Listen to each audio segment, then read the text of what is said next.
Praise lord. ದೇವರ ನಾಮಕ್ಕೆ ಸ್ತೋತ್ರವಾಗಲಿ. ಪ್ರೀತಿಯ ದೇವರ ಮಕ್ಕಳೇ, ನಾವು ಈ ದಿನ ದೇವರ ವಾಕ್ಯಗಳನ್ನು ಧ್ಯಾನಿಸಿಕೊಳ್ಳೋಣ. ಹಾಲೆಲೂಯ. ಮತ್ತಾಯ 1ನೇ ಅಧ್ಯಾಯ 23ನೇ ವಚನ.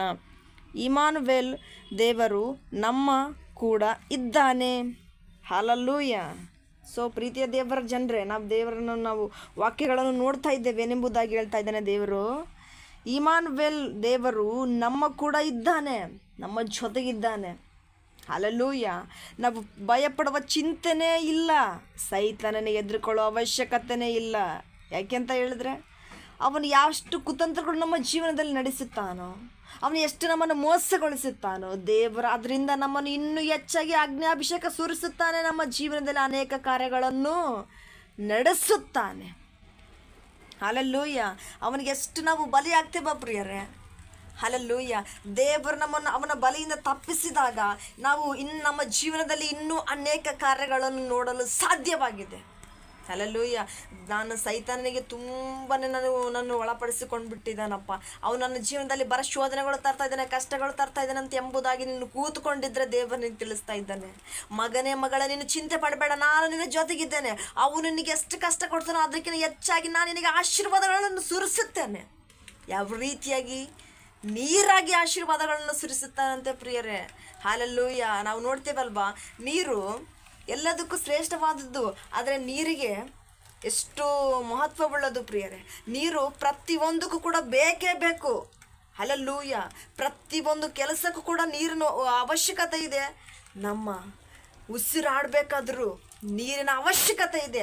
ಆ ರೀತಿಯಾಗಿ ನಿನ್ನ ಜೀವನದಲ್ಲಿ ಅನೇಕ ಕಾರ್ಯಗಳನ್ನು ದೇವರು ನಡೆಸುತ್ತಾನೆಂಬುದಾಗಿ ದೇವರು ವಾಕ್ಯದ ಮುಖಾಂತರವಾಗಿ ತಿಳಿಸುತ್ತಾ ಇದ್ದಾನೆ.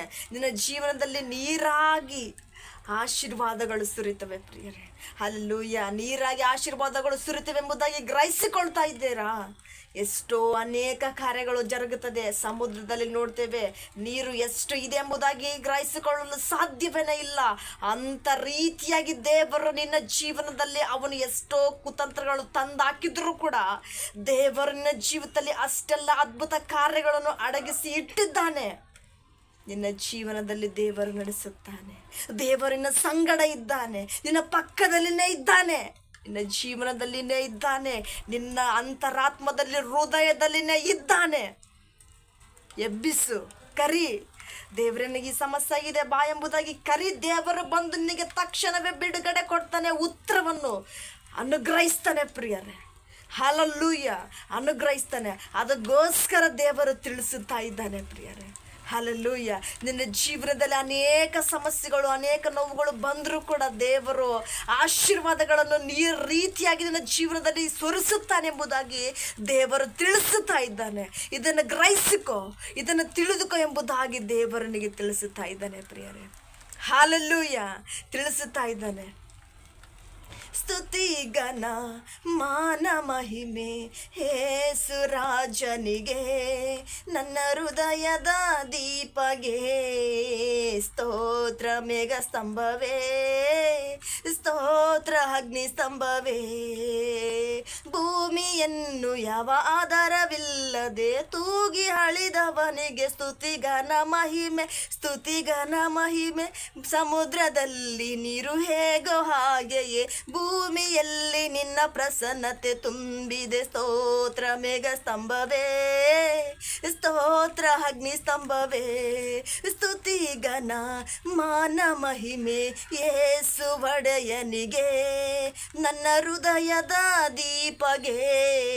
ಹಾಲೆಲೂಯ. ಸೋ ಪ್ರಿಯರೇ, ದೇವರು ನಮ್ಮ ಜೀವಿತದಲ್ಲಿ ಅನೇಕ ಕಾರ್ಯಗಳನ್ನು ನಡೆಸುತ್ತಾನೆ. ಸಮುದ್ರದಲ್ಲಿ ನೀರು ಹೇಗೆಯೋ ಹಾಗೆ ನಮ್ಮ ಜೀವನದಲ್ಲಿ ಆತನ ಆಶೀರ್ವಾದಗಳು, ಆತನ ಕೃಪೆ, ಆತನ ಕಾರ್ಯಗಳು ನಡೆಸುತ್ತಾನೆ. ದೇವರು ವಾಕ್ಯದ ಮುಖಾಂತರವಾಗಿ ತಿಳಿಸುತ್ತಾ ಇದ್ದಾನೆ. ಹಲ್ಲೆಲೂಯ. ಮತ್ತಾಯನು ಬರೆದ ಸುವಾರ್ತೆಯಲ್ಲಿ ನಮಗೆ ತಿಳಿಸುತ್ತಾ ಇದ್ದಾನೆ ಪ್ರಿಯರೇ. 1ನೇ ಅಧ್ಯಾಯದಲ್ಲಿ 23ನೇ ವಚನದಲ್ಲಿ ಇಮಾನುವೇಲ್, ದೇವರು ನಮ್ಮ ಕೂಡ ಇದ್ದಾನೆ ಎಂಬುದಾಗಿ ದೇವರು ನಮಗೆ ತಿಳಿಸುತ್ತಾ ಇದ್ದಾನೆ. ಭಯ ಪಟ್ಟುಕೊಳ್ಳಬೇಡ. ಹಲ್ಲೆಲೂಯ. ಹಿಂಸೆಗಳಿಗೆ, ಅವಮಾನಗಳಿಗೆ ಒಳಗಾಗಬೇಡ. ಅದರಿಂದ ಎದ್ದು ಬಾ ಅಂತ ದೇವರನ್ನು ಕೂಗಿ ಕರೀತಾ ಇದ್ದಾನೆ. Hallelujah. Thank you all to my God bless you. Amen. Praise lord.